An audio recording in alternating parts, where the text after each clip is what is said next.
doing? Are you nervous? Are you excited? How are you feeling at the moment? All the emotions rolled into one. It just feels like one of those days. I'm in the full kit, so I've gone all out basically. And if there's one day to do that, I think it's today. Definitely today, because we just got to throw our hearts on the line. After that Brentford game, not ideal, but we know we just focused on ourselves and we can beat this Millwall team. We just got to really go for it. I also work for the Hertford Town media team, and here I am outside Hertford Town FC Stadium interviewing Brandy McQuendy after a 4-1 victory against St Neots Town. Hi, I'm outside. We're here with Brandy McQuendy. Great performance from the team and from individually, but we'll just talk through what happened against St Neots Town. A tough game we knew coming this, but the attitude, the performance was much better. So what were your thoughts on the game? I just felt like coming off the back of the Dunstable draw, which is quite disappointing for us. We should have took 3 points from that. I just felt like we came with the same tenacity, same energy, and just the same drive for the team. I feel like the boys are coming together now. I feel like we're a young group. I feel like we're finally becoming of age and becoming men in this game. So it was a very positive impact on the team. For sure. So obviously, recent weeks it's been creating a lot of chances, but maybe not having that clinical edge in the final third. But what we saw today, I think there was a bit of a balance of that. And what were your noticing differences in the last game against Dunstable in particular? To be fair, I feel like we got round the side of them very, very well, as in we broke them down very well, and we was very tenacious with what we was doing.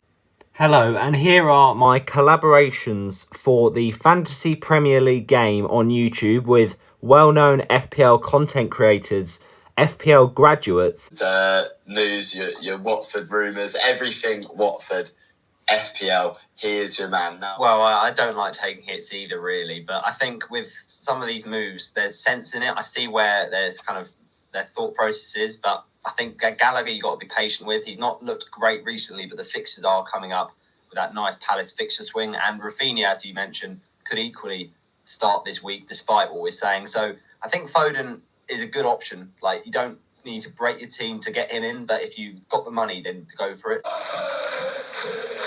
WD18 outside Vicarage Road, just finished Watford 2, Everton 3. Mate, good to see you again, but it's back-to-back defeats. We've been ahead in both games. We haven't come away with anything, and that's a big frustration. Even with the 10 men that Everton had today, to not get anything is disappointing. It's very disappointing. I mean, the last time I was on here, capitulation, and this is capitulation volume 2. It was just so embarrassing, It was a real kick in the teeth to go in level at half-time because we played really well in the first few minutes. Get a goal early on. You've got to say Adam Messina has been going on leaps and bounds recently, really saying to Holibas, you're not going to have a chance of getting back in this team. 3-0 is just a horrible way to end that game. And if you'd have told me at the start of the season, in home games against Brighton and Burnley, that we concede 6 goals and score none, I would have been like, nah, you're deluded, mate. Watford. Now, I have to ask, because I have seen James do a little bit on Xisco Munoz being sacked. Roberto, what was your reaction to Xisco going? Right, so I did a small video on my channel. I kind of did something just to react to it as instantly as I could. And my reaction was basically just disappointment. And then I had a few days to kind of dwell on it, and I thought, actually, it was the right decision. Watford supporter, content creator, and good friend of the show, none other than FPL Yellow Army, aka Roberto Hollis. Mate, what is going on?